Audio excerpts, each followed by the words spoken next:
Bismillahirrahmanirrahim. Assalamu alaikum. Dear students, my name is Muhammad Irfan and I will teach you mathematics of grade 9. Today our topic is matrices and determinants. Board की तरफ चलते हैं जी students. Matrix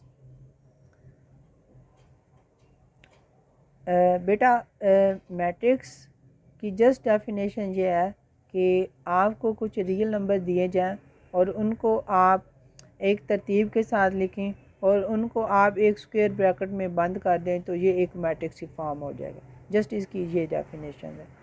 A rectangular array एक मुस्ततीली तरतीब में or a formation of collection of real numbers या real number की कलेक्शन की एक जो फार्मेट है, इस तरह का फार्मेट, उसको अगर आप एक स्क्वायर ब्रैकेट में बंद कर देते हैं, इनक्लोज कर देते हैं, तो ये एक मैट्रिक्स की फॉर्म बन जाएगा। जैसे इसकी सिंपल सी डेफिनेशन है कि आपको कुछ रियल नंबर दिए जाएं, उनको आप एक तरतीब के साथ लिखें और उनके दोनों साइड पे आप स्क्वायर ब्रैकेट लगा दें और स्क्वायर ब्रैकेट के में उनको इनक्लोज कर दें, उनको बंद कर दें, तो ये एक मैट्रिक्स की फॉर्म बन जाएगी। जस्ट इसकी ये मैट्रिक्स की डेफिनेशन। अब उसके बाद ये मैट्रिक्स, ये जब मैट्रिक्स बन जाता है तो उसमें ये जो नंबर होते हैं इनको हम कहते हैं कि मैट्रिक्स की एंट्रीज़ हैं, ये मैट्रिक्स के एलिमेंट्स हैं ये, या मैट्रिक्स के अरकान हैं ये। तो इस मैट्रिक्स को आप इंग्लिश के letters, English alphabets ABC capital letters के साथ आप इसको शो करवाते हैं।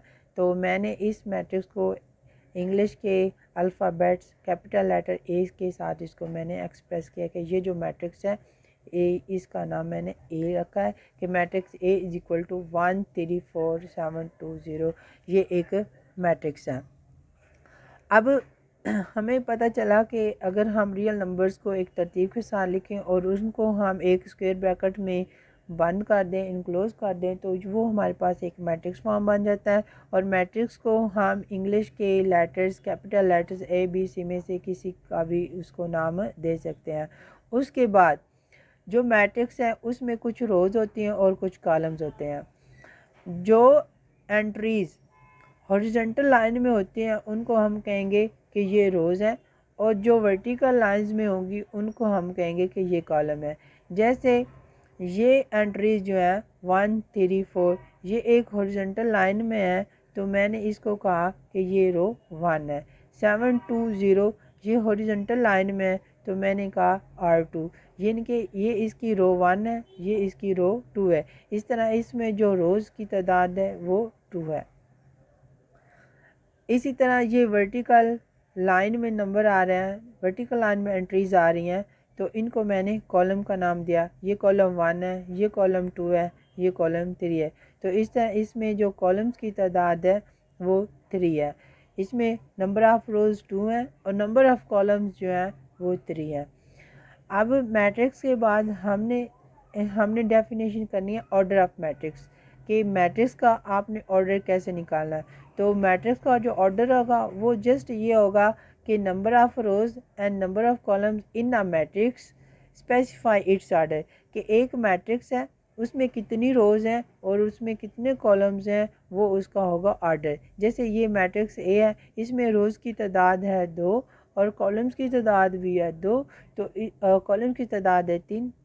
तो इसका जो ऑर्डर होगा, ऑर्डर ऑफ ए होगा, वो 2/3। पहले आपने रोज़ लिखनी है, बाद में आपने कॉलम्स लिखना है। ये नहीं कि आप पहले कॉलम लिखे बाद में रोज़ लिखे, तो इस तरह ऑर्डर जो मैट्रिक्स होगा वो गलत हो जाएगा।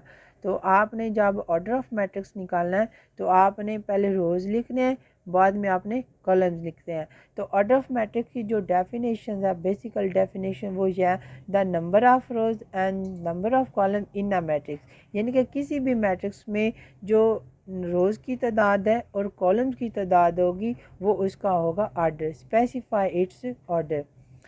If matrix M has M rows and N column, then order of M is M/N।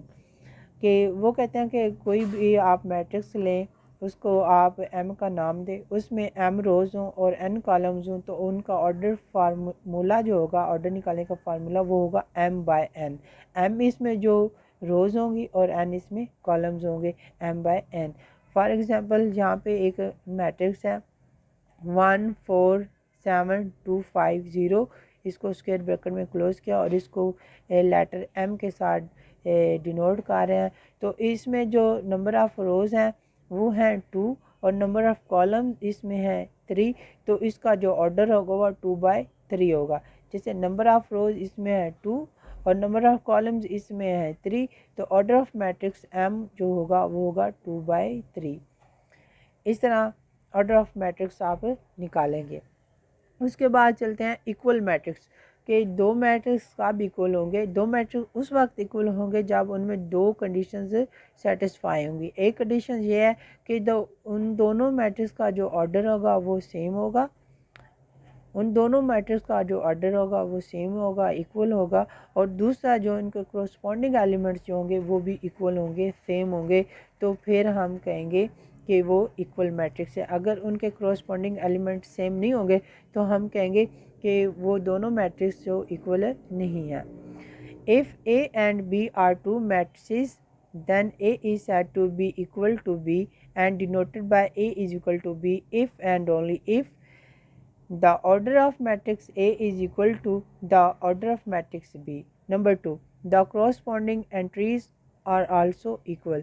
उसमें दोनों चीज़ें हों, एक में ऑर्डर ऑफ मैट्रिक्स ए और order of matrix B equal हो और दूसरा उसमें क्रॉसपॉन्डिंग एंट्रीज जो वो भी इक्वल हो। जैसे मैंने यहाँ पे एक एग्जांपल, ये मैट्रिक्स ए है और ये मैट्रिक्स बी है, इसमें इसका जो ऑर्डर है ऑर्डर ऑफ मैट्रिक्स ए, देखें इसमें 2 रोज़ हैं और 2 ही कॉलम है, इसका ऑर्डर 2/2। इसमें 2 रोज़ हैं और 2 कॉलम है, इसका ऑर्डर ऑफ मैट्रिक्स जो है वो 2/2 है। इस तरह इन दोनों मैट्रिक्स ए और मैट्रिक्स बी का जो ऑर्डर है वो सेम है, 2/2 है। और इसमें जो कोरस्पॉन्डिंग एलिमेंट है वो भी सेम है। जैसे ये मैट्रिक्स ए है, इसमें 1 1 के इक्वल आ रहा है, कोरस्पॉन्डिंग मीन आमने सामने है। यहाँ पे 1 है तो यहाँ पे भी 1 होना चाहिए, तो यहाँ पे 1 है। यहाँ पे 2 है तो यहाँ पे भी 2 होना चाहिए। देखिए 3 - 1 2, 2 2 के इक्वल है, 3 3 के इक्वल है, 4 4 के इक्वल है। तो इस तरह ये जो एग्जांपल मैट्रिक्स ए और मैट्रिक्स बी है, मैट्रिक्स ए जो है वो मैट्रिक्स बी के इक्वल है क्योंकि इनका ऑर्डर भी सेम है और इनके कोरस्पॉन्डिंग एलिमेंट्स भी एक जैसे हैं, सेम है। आगे हम चलते हैं एक्सरसाइज के ऊपर। एक्सरसाइज करते हैं। देखें क्वेश्चन नंबर 1 है, exercise 1.1, question number 1, find the order of following matrix. ये कुछ मैट्रिक्स दिए हुए हैं, ठीक है, तो इनका आपने ऑर्डर निकालना है। तो ऑर्डर निकालने के लिए मैंने आपको पहले एक मेथड बताया कि जब आपने ऑर्डर निकालना तो पहले आपने रोज़ लिखने हैं, बाद में आपने कॉलम्स लिखने हैं। ये मैट्रिक्स ए है, इसमें नंबर ऑफ़ रोज़ हैं, ये रो 1 है, ये रो 2 है, ये कॉलम 1 है, ये कॉलम 2 है। इस तरह नंबर ऑफ़ रोज़ इसमें 2 हैं और नंबर ऑफ़ कॉलम्स भी इसमें 2 हैं। तो जो ऑर्डर ऑफ मैट्रिक्स ए होगा वो 2/2 होगा। पहले आपने रोज़ लिखना है, बाद में आपने कॉलम्स लिखने हैं। अब मैट्रिक्स सी इंटू 2 और 4। अब इसमें जो हॉरिजॉन्टल लाइन में एंट्रीज हैं वो है 2 और 4 और इस तरह ये रो 1 है और कॉलम आपके पास 2 है, C1 और C2। नंबर ऑफ़ रोज इसमें 1 है, नंबर ऑफ़ कॉलम इसमें 2 है, तो ऑर्डर ऑफ मैट्रिक्स क्या होगा 1/2। अब यहाँ पे चलते हैं मैट्रिक्स ई के ऊपर। इसमें जो रोज़ की तादाद है, नंबर ऑफ़ रोज़ वो 3 है, 1 2 3 और नंबर ऑफ़ कॉलम्स इसमें 1 और 2। नंबर ऑफ़ रोज़ इसमें 3 है, नंबर ऑफ़ कॉलम्स इसमें 2 है, तो इसका ऑर्डर जो होगा वो 3/2 होगा, ये 3/2 है। अब मैट्रिक्स जी पे चलते हैं। इसमें 2 3 1 2 3 2 4, इसमें number of rows 1 2 3, number of rows इसमें 3 है और नंबर ऑफ़ कॉलम 1 2 3 और नंबर ऑफ़ कॉलम इसमें 3 है, तो इसका जो ऑर्डर होगा ऑर्डर ऑफ मैट्रिक्स जी 3/3 हो। यानी कि जितनी रोज़ होंगी और जितने कॉलम्स होंगे वो उसका होगा ऑर्डर। और बात आप इसमें ये ज़हन में रखनी है कि पहले आपने रोज़ लिखने हैं, बाद में आपने कॉलम्स लिखना। नेक्स्ट क्वेश्चन नंबर 3 जो कि बहुत इंपॉर्टेंट क्वेश्चन है, इसको हम सॉल्व करते हैं। कहते हैं find the values of A B C and D which satisfy the matrix equation. वो कह रहे हैं कि ये दो मैट्रिक्स हैं, ये मैट्रिक्स ए है और ये मैट्रिक्स बी है और ये दोनों इक्वल हैं। तो आपने ए सी ए बी, इनमें ए बी सी डी की जो वैल्यू वो आपने निकालनी है।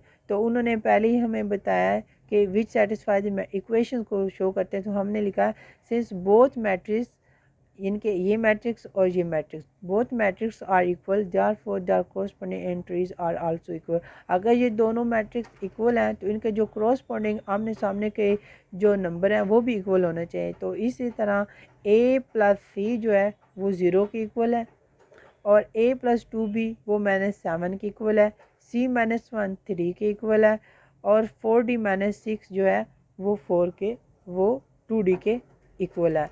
तो सबसे पहले हम इक्वेशन नंबर 3 लेते हैं। ये है c -1 इज इक्वल टू 3। अब ये माइनस का 1 है, ये इक्वल के दूसरी साइड पे जाएगा तो ये प्लस का 1 हो जाएगा। तो यहाँ पे मैंने ये लिखा है c इज इक्वल 3 + 1। तो 3 + 1 इज इक्वल टू 4 और c इज इक्वल टू 4। अब देखें फ्रॉम इक्वेशन 4, ये इक्वेशन 4 है, इसमें 4d - 6 is equal to 2d है। अब ये -6 दूसरी साइड पे जाएगा तो प्लस का हो जाएगा, और ये 2 + 2d है, ये इस साइड पे आएगा तो माइनस का आ जाएगा। ये 4d यहाँ पे from equation 4 4d - 2d is equal to +6। 4d में से 2d निकालिए तो 2d, और ये 2 इसके साथ मल्टीप्लाई इधर होके divide over 2 3 × 6, d is equal to 3। अब यहाँ पे हमारे पास c की वैल्यू भी है और यहाँ पे d की भी वैल्यू है। अब इक्वेशन नंबर 1 जो है इसमें मैं c की वैल्यू रख रहा हूँ। तो a + c is equal to 0 और c इज इक्वल टू 4 है। तो यहाँ पे प्लस का 4 है, इक्वल के दूसरी साइड पे जाएगा तो ये माइनस का 4 हो जाएगा। इस तरह का a इज इक्वल टू -4 हो जाएगा। अब a की वैल्यू है -4। अब a की वैल्यू इस -4 को मैं इक्वेशन 2 में रखूँगा। यहाँ पे a + 2b is equal to -7, a + 2b is equal to a की वैल्यू हमारे पास -4 थी। -4 इक्वल के इस साइड पे तो दूसरी साइड पे जाएगी तो ये प्लस की हो जाएगी। अब -7 में से 4 निकाले तो -3, ये 2b के साथ मल्टीप्लाई हो रहा है तो इधर ये डिवाइड हो जाए, b इज इक्वल टू -3 होता है। इस तरह हमने a, b और c, d की वैल्यू निकाली। उम्मीद करता हूँ कि आपको इस लेक्चर की समझ आई होगी। I hope you will. Good luck.